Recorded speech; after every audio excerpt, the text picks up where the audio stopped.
Seguimos con más información. Ecofisiología en agricultura extensiva. En la búsqueda de soluciones para los sistemas de transición, el INTA implementa la ecofisiología en agricultura extensiva. Esta práctica estudia cómo influyen las condiciones ambientales en los cultivos y permite comprender procesos como el rendimiento, el estrés y las respuestas de las plantas al clima. Vamos a escuchar a Claudia Vega.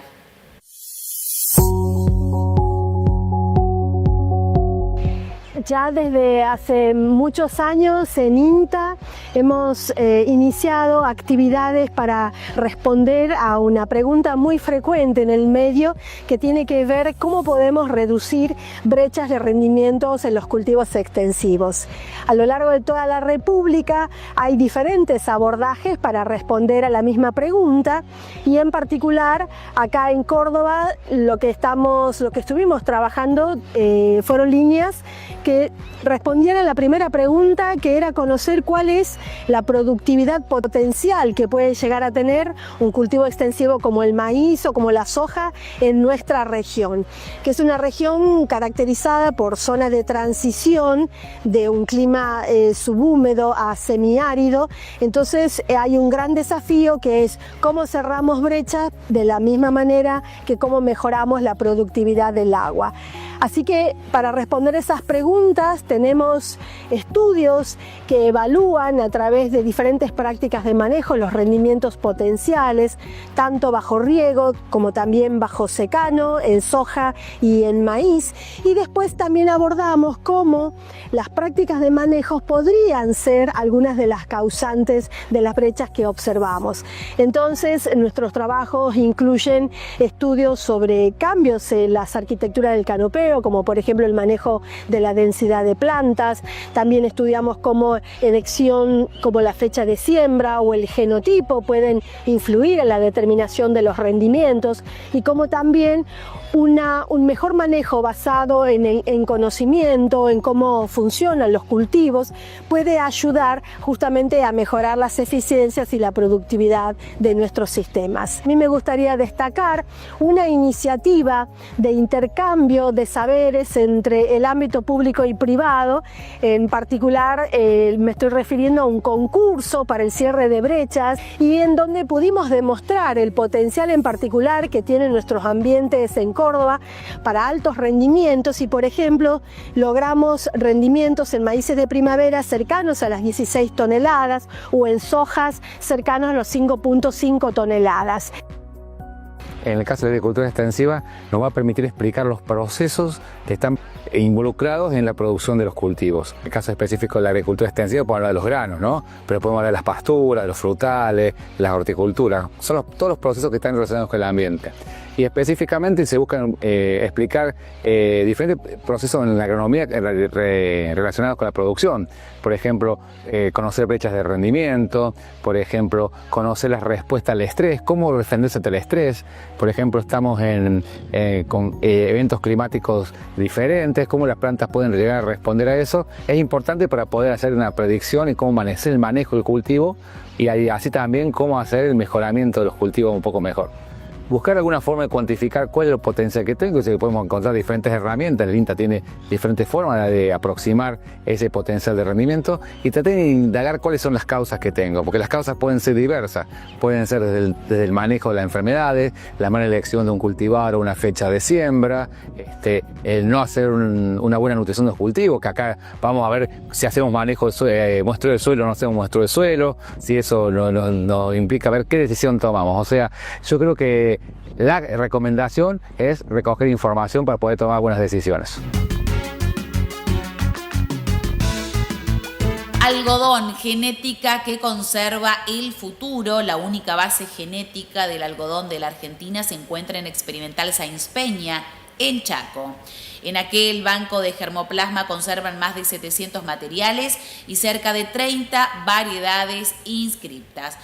Vamos a escuchar a Mónica Spoljaric del INTA Sáenz Peña. Soy Mónica Spoljaric, trabajo en el INTA de Sáenz Peña y soy responsable del banco de germoplasma de algodón y de forestales nativas. Un banco de germoplasma es una infraestructura que está diseñada especialmente para conservación de semillas de forma ex situ, que significa fuera de su hábitat natural.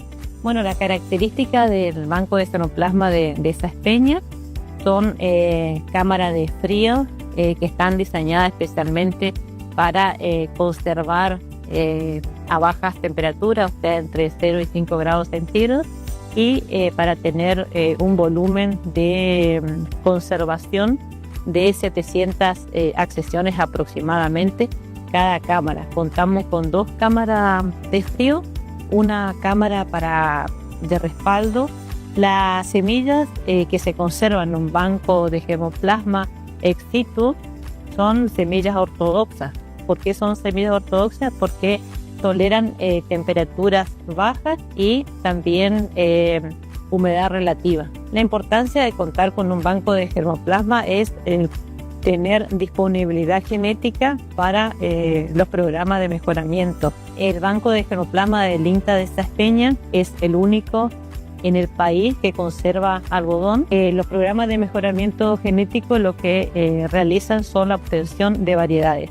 Entonces es crucial contar con variabilidad genética debido a que uno necesita tener justamente esta diversidad genética para elegir distintos rasgos o características que en este caso el algodón necesita ser mejorado, como por ejemplo la calidad de fibra, el rendimiento, tolerancia a distintos tipos de enfermedades o bien tolerancia a estreses ambientales. Pasamos a otro tema ahora porque comienza la segunda campaña de la vacunación antiaftosa. El SENASA informa que comienza la segunda campaña anual de vacunación contra la fiebre aftosa. Será a partir justamente del 13 de octubre, ya comenzó para estos días, solo para algunas categorías menores. También se va a inocular contra brucelosis bovina a terneras de entre 3 a 8 meses. Escuchamos a Javier Alarcón de SENASA Corrientes. El 13 de octubre arranca la segunda campaña de vacunación antiaftosa. Recordamos que en la misma se vacuna todo menos vacas, toros y bueyes, ¿sí? Todas las demás categorías entran en la campaña de vacunación en la República Argentina, en las zonas donde se realiza la misma. Queremos recordar esto ya que para la primera campaña del año 2026, que está bajo la resolución 711 del año 2025, se van a vacunar la totalidad de la hacienda, o sea, todas las categorías.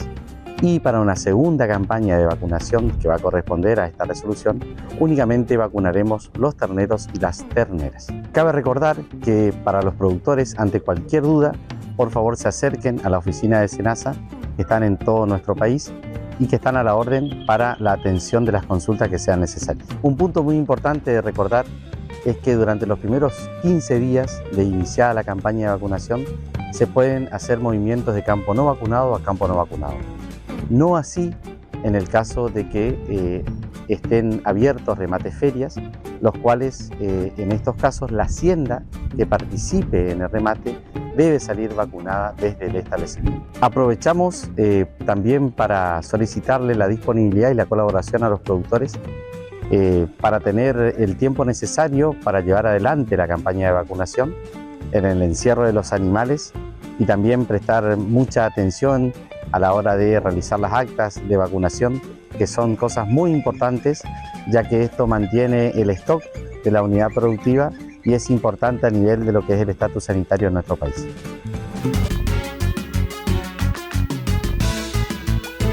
Evolución y perspectiva, los datos del sector porcino en el marco de lo que fue MECA 2025. Se llevó a cabo una jornada porcina que contó con la presencia de Jorge Brunori, ineludible referente de la cadena del INTA Marcos Juárez, y es a quien escuchamos en esta ocasión. Y donde vamos a hablar fundamentalmente del desarrollo del sector, cómo ha venido evolucionando el sector en los últimos 15 años en cuanto a los principales indicadores, como es animales faenados, producción de toneladas de carne con hueso, en los cuales ha habido un crecimiento casi del 10% anual. También vamos a hablar del crecimiento que ha tenido el consumo, ¿no? Que es el principal motor que ha impulsado el desarrollo del sector, pasando de los históricos 6-7 kilos a los casi 18 kilos actuales, con realmente un crecimiento sorprendente. Y después también vamos a hablar de dos índices que son bastantes críticos, por definirlo de alguna manera, como es los volúmenes de importación, que han aumentado sobre todo en los últimos años en forma importante, ocupando ya casi el 8% de lo que nosotros consumimos, volumen importado, con alguna particularidad, por ejemplo en el caso de la bondiola, donde la participación de la bondiola importada en el consumo argentino es mucho más alta. Y también vamos a hablar de la necesidad de la exportación, ¿no? Que creo que es una cuenta pendiente porque Argentina tiene muy bajos niveles de exportación. Un plan estratégico al 2032, perdón, que lo plantea la Federación Porcina Argentina, que ya José Arrieta hoy lo planteó en la jornada, que es crecer a 300.000 toneladas exportadas, hoy estamos en 14.500, y crecer a casi 28 kilos de consumo, y estamos en 18 kilos. Eso nos llevaría, Pablo, a duplicar la producción de carne de cerdo de las 800.000 actuales hasta 1.600.000, lo cual es un desafío muy interesante que nos va a implicar implementar y corregir algunas cosas que hoy el sector está teniendo como necesidad. Sí, hoy todavía sigue con un nivel de atomización, gracias a Dios, porque creo que es una fortaleza la convivencia de grandes empresas con pequeños y medianos productores, pero cuando vos analizás los números, sin ninguna duda que hay una tendencia a que cada vez haya granjas más grandes y menos pequeños y medianos productores. Por lo tanto, cuando yo recién te hablaba de herramientas que el sector tiene que empezar a definir, ahí tenemos una de ellas, ¿no? Que es trabajar en procesos asociativos de integración que le permitan al pequeño y mediano productor formar parte de un proceso de integración y ser parte del desarrollo futuro del sector, ¿no? Eso sumado a que hay que corregir la distribución de la faena. Hoy se hace más del 50% en la provincia de Buenos Aires y, por ejemplo, Córdoba es la que mayor cantidad de cerdos tiene, pero participa con un 16% en la faena. Eso también implica una situación muy difícil para el pequeño y mediano productor a tener los frigoríficos tan lejos. Bueno, seguir, por supuesto, con todo lo que son las capacitaciones continuas, la formación, entender la complejidad de los sistemas. Yo creo que todas esas son las herramientas y, por supuesto, siempre los dos ejes que tiene el negocio porcino, que es la escala vía asociativismo, como estamos hablando, y también la eficiencia. Entonces, son las cuestiones que nos van a permitir consolidar el crecimiento de la cadena, pero haciéndola con una participación equitativa entre grandes empresas y pequeños y medianos productores. Nos trasladamos ahora para la Sociedad Rural del Chaco, historia y servicios al productor. Con más de un siglo de vida, esta entidad ofrece servicios de remate, feria, exposiciones, capacitaciones y todo lo que se necesita para que el productor rural de esta región pueda enfrentarse a las temperaturas y la geografía que presenta grandes desafíos. Escuchamos a Marco Pastori, presidente de la Sociedad Rural de Chaco. Contame un poquito de la historia de esta sociedad rural. Bueno, buenas tardes, un placer acompañarnos acá en la provincia del Chaco, en Margarita Belén precisamente, ubicado en ruta 11, kilómetro 1028. Bueno, este es un predio que lo adquirieron algunos socios hace muchos años, quizá antes que yo nazca. Tengo 46 años, obviamente nací, me crié acá, vengo del vientre de mi madre, acá de familia ruralista, de esta institución, mi padre. Nuestro predio original, donde se hacían todos los eventos de genética, venta de toro y vaquilla, es en la Magdalena Alvear, en el centro de Resistencia, y este predio era el predio ferial de los remates feria. Bueno, quedamos en el centro, así que tuvimos que trasladar hace un par de años todo para acá, así que hicimos, al tener un predio tan grande, un predio tiene 625 hectáreas, y el 90% del predio está ocupado por forestación, como podrán ver, y lo que quedó de campo natural, tenemos la parte sobre la ruta, que es la parte de la feria, que se hace más de 40 años la feria, todos los meses, y acá estas instalaciones nuevas, lo que utilizamos todo lo que sea nuestra expo particular de la institución, y que desde este año hicimos la 94 exposición, y todo lo que es remate de cabaña, en este caso especialmente la Expo Primavera Nacional de la raza Braford. ¿Cómo es el productor ganadero de esta región? ¿De qué trabaja sobre todo? Y en la provincia, como nuestro país es tan diverso, esta provincia también es tan diversa como el norte argentino. La mitad de la provincia, digamos, del centro hacia el este, donde estamos nosotros, hacia el río Paraguay, es netamente ganadero, que eran antes colonias algodoneras, Cuando yo era muy niño esto era todo algodón, chacras de pequeño minifundista de algodón y ganadería. Ahora hace unos 30 años aproximadamente, 35 años, son netamente ganaderos del centro de la provincia, vuelvo a reiterar, hacia el este, ganadero netamente, y del centro hacia el oeste, mixto, y más al oeste, netamente agrícola.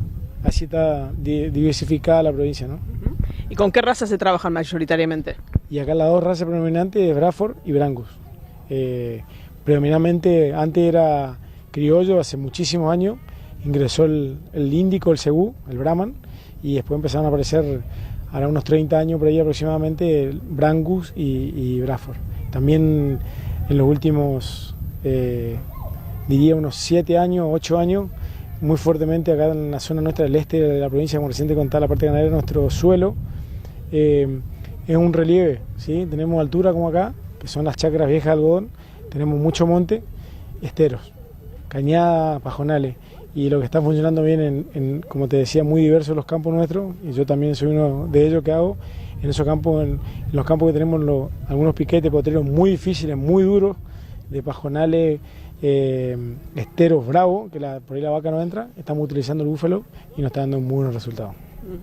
¿Qué desafíos presenta, además de este desafío de terreno, que veo que no es poco, qué otros desafíos presenta esta región en cuanto al clima, por ejemplo? Y nosotros decimos que somos zona marginal, acá es muy difícil producir. Le doy un ejemplo. En la pampa húmeda de nuestro país, para hacer un ciclo completo, desde que nace hasta llevar el kilo de carne a la góndola o venderla, ese ciclo lleva 3 años en el centro del país. Acá lo logramos en 5 años. Si las condiciones vienen en óptimas condiciones, obviamente, valga la redundancia. Si pasa lo que nos pasó en los últimos 5 años, de una brutal sequía que no se veía hace 70, 80 años, imagínense ese ciclo, cómo se puede llegar a extender, ¿no? Así que peleamos contra ese, los índices productivos no son los mismos acá porque tenemos mucho calor en verano. Este último verano pasado, la temperatura tuvimos real, no sensación térmica, sino real, entre 46 y 46 grados y medio. Así que la hacienda se tiene que estar bien adaptada para soportar esos calores, además de todos los otros tipos de cuestiones que tenemos adversas, que son no solamente el calor, el sol, sino todos los insectos que tenemos, de hematófagos, tábano, mosquito, moscas bravas y otras tantas cosas que tenemos que luchar, así que imagínate. ¿Qué servicios le provee la sociedad rural a los productores ganaderos?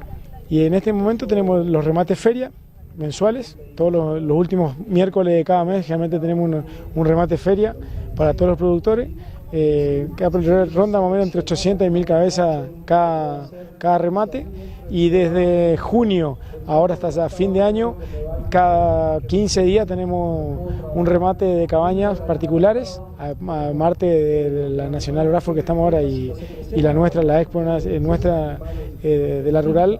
Remate de cabañas en este predio nuevo, que traen obviamente cada cabaña, no solamente del Chaco, sino de distintas provincias, reproductores, hembra y macho, y eso para el productor incorporar genética, que siempre lo hace, no solamente acá de la provincia, sino traída de otras provincias, ayuda muchísimo a mejorar la genética, y eso refleja, en los últimos años verán que en Braford y en Brangus y en otras razas, pero en Braford y Brangus predominantemente, las cabañas chaqueñas que nacen y se crían su propio animal acá en el Chaco, van y compiten en Palermo, que es la Catedral de Ganadería, los primeros puestos, vieron este año, el año pasado, las grandes campeonas o los grandes campeones, la mayoría son chaqueños, y eso es el espíritu que tenemos nosotros de emprender y de trabajar en zonas difíciles, pero bueno, lo hacemos con pasión y un orgullo, ¿no?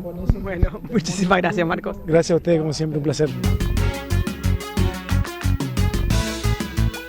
Hablamos sobre bienestar animal, clave para una buena calidad de carne. El bienestar animal es una herramienta que no tiene costos y que debe respetarse en toda la cadena. Es importante que tanto en el transporte como en los frigoríficos se continúe con esta práctica para evitar la pérdida de la calidad. Escuchamos a Martín Espada, productor federado. Estamos con Martín Espada, productor federado, pero muy interiorizado en todo lo que es el tema bienestar animal. Y recientemente se ha publicado un informe que demuestra cómo la falta de bienestar animal o errarle a todo lo que es la práctica de bienestar animal puede tener muchos perjuicios a nivel económico, ¿no es cierto? Sí, el Instituto de Promoción de la Carne junto a la Cámara de Exportadores del Consorcio ABC hicieron una publicación hace poco de un libro que la verdad lo estuve mirando y es una herramienta que hacía falta actualizarla. Y viene a traer al caso las situaciones que se dan en la industria frigorífica, que ver, uno por ahí dice el productor mismo, bueno, ya cargué los animales, ya es responsabilidad de otra persona, pero mucho tenemos que ver nosotros los productores. A ver, nosotros nos lleva prácticamente 2 años, 3 años, depende de la etapa de producción, si hacemos ciclo completo o si vendemos el ternero, entregar un animal que tenga la mejor calidad de manejo en bienestar animal que le podemos ofrecer en el campo. Es una situación que no genera costos, son herramientas que no llevan costos, sino que llevan procedimientos. En el informe se muestran una cantidad de situaciones que se dan en los animales, que llegan sin tiempo de descanso, o que llega por ahí con algún machucón de carne, que es que el animal estaba subiendo y justo le bajaron la puerta guillotina, por dar un ejemplo, o una laceada antes de subirlo al embarque. Y tengamos en cuenta que en la Argentina se faenan en promedio 15 millones de cabezas de animales todos los años. Que un animal pierda 1 kilo en general, eso nos llevaría a perder prácticamente 15 millones como máximo de kilos de carne. Evalúenlo en el precio del animal en pie, lo que la cadena de la carne está perdiendo, digamos.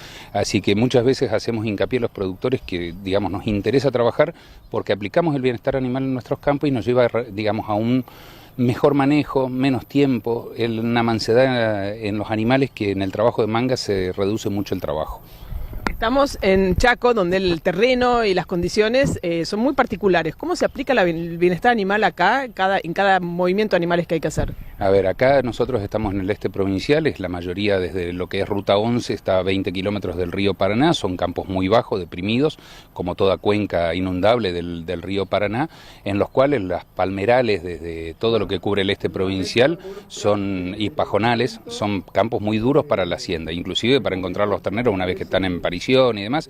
Y entonces el bienestar animal, por ejemplo, en técnicas de manejo, el esperar entre cambio de potrero y cambio de potrero que la madre se encuentre con el ternero, son herramientas que, a ver, llevan 5 minutos en una jornada laboral, no es tiempo y lleva muchísimos beneficios. Entrar con un rodeo ordenado, calmo, porque están todas las madres encontradas con los hijos, a un monte, eso nos permite salir de ese monte sin tener que renegar. Por eso invito a los productores que se interioricen en lo que es el bienestar animal, en el manejo, que no es un gasto más, sino que son beneficios indirectos y que nos va a llevar a una ganadería mejor para toda la Argentina. Me contabas recién fuera de micrófono algunas cuestiones de comportamiento animal que basta con esperar un poco y observarlos, ¿no? Para poder darte cuenta de cómo está conformado ese rodeo. Mira, algo que la verdad uno dice, bueno, o ve y dice, no, estas nuevas técnicas de bienestar animal, este nuevo run run, hay algo que la gente no toma conciencia. José Hernández y el que fue presidente Roca, ellos en 1832 ya escribieron órdenes para los estancieros y el manual de instrucciones para el mayordomo. Lo decían ahí, el tranco del animal, cómo se debe esperar a que la madre encuentre a su hijo, que el tranco debe ser así, que los perros no deben trabajar en las instalaciones. Eso venía, no sé en qué época la Argentina o el productor argentino perdió eso y prevaleció hay que sosegar al animal, hay que castigarlo, fustigarlo para que responda.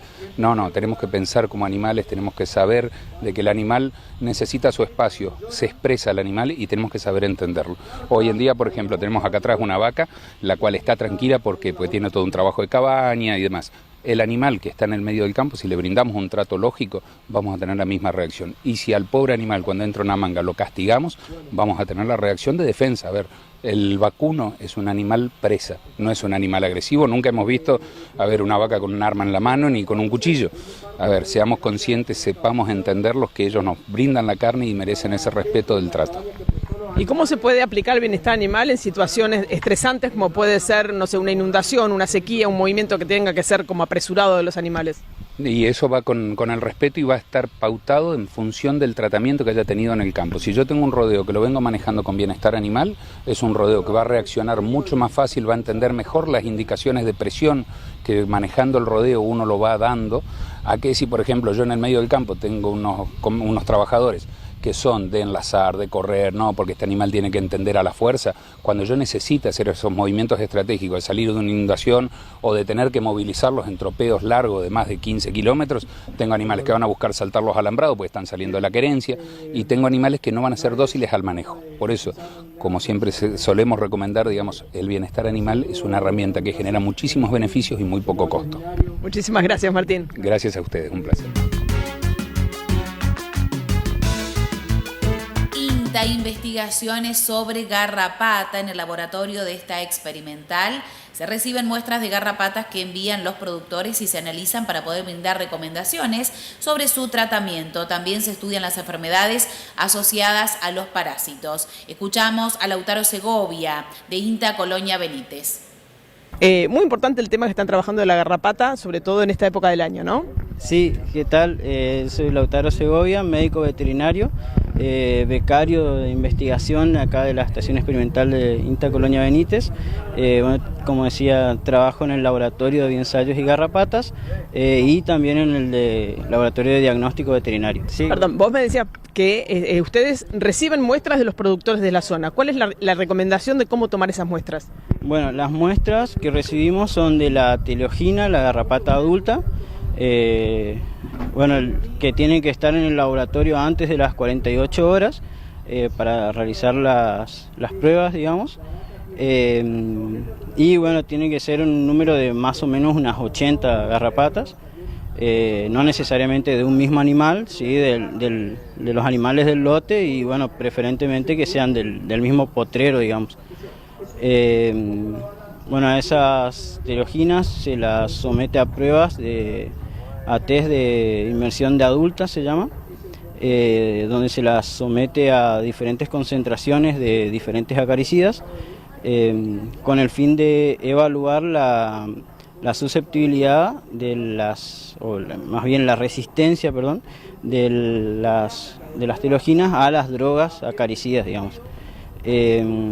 También se hace otro test que es de larvas, de inmersión de larvas, donde bueno, las teleoginas que por ahí no sean aptas o no estén en la cantidad suficiente o ya hayan iniciado el proceso de oviposición que por ahí mandan al laboratorio, digamos, pasado ese tiempo de 48 horas que le mencionaba, bueno, se espera que eclosionen y se hacen test con esas larvas, digamos, que también consisten en someterlas a diferentes concentraciones de los distintos acaricidas a esas larvas, y bueno, después se hace un recuento de vivas y muertas, que también después esos datos pasan por un software estadístico y bueno, determinamos la dosis letal 50, digamos, y también bueno, si hay o no resistencia a esas drogas en ese establecimiento, digamos, de campo. Y con esos resultados ustedes le dan la recomendación al productor de cómo actuar en esta temporada, ¿o por cuánto tiempo dura esa recomendación? Sí, bueno, con esos resultados nosotros aconsejamos al productor qué droga acaricida utilizar, y sí, sería más o menos por temporadas. Lo ideal es siempre que los productores vayan rotando las drogas para no ir generando resistencia. Pero sí, por ahí nos mandan del mismo establecimiento en distintos años, sí, estaría bien, digamos, también ir armando un perfil, digamos, del establecimiento. ¿Qué enfermedades se asocian con la garrapata y cómo las estudian ustedes en el laboratorio? Bueno, las enfermedades asociadas a la garrapata tenemos la babesiosis y la anaplasmosis, que son enfermedades anemizantes que producen anemia en los bovinos y bueno, puede llevar a la muerte del animal. Nosotros hacemos diagnóstico por medio de microscópico, digamos, por observación directa del agente, de la babesia o la anaplasma, o también por medio de biología molecular, que bueno, ahora se están poniendo a punto los protocolos para las pruebas de extracción de ADN y bueno, hacer las PCR, digamos, que serían la prueba de biología molecular, la técnica de biología molecular que nosotros implementamos acá en este laboratorio.